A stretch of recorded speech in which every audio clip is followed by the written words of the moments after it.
En France, chacun est libre de pratiquer la religion qu'il veut sans être jugé ni être la cible de préjugés, ce qui n'est malheureusement pas tout le temps le cas. En effet, de vieux préjugés restent encore ancrés dans la tête des gens, même si cela devient de plus en plus rare.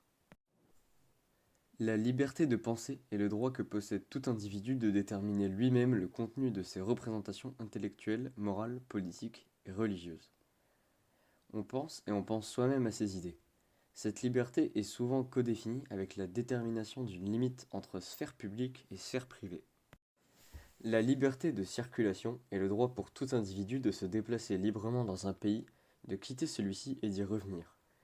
Elle est garantie par l'article 13 de la Déclaration universelle des droits de l'homme depuis 1948.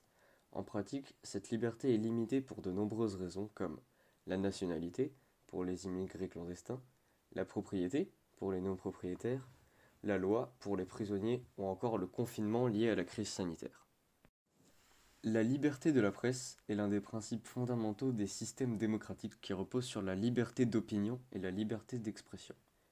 Tout citoyen peut donc parler, écrire, imprimer librement, sauf s'il abuse de cette liberté dans les cas déterminés par la loi. L'article 19 de la Déclaration universelle des droits de l'homme aussi dispose la protection de la liberté de la presse.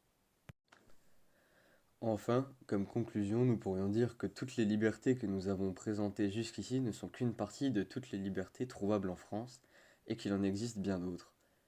Merci d'avoir regardé cette vidéo.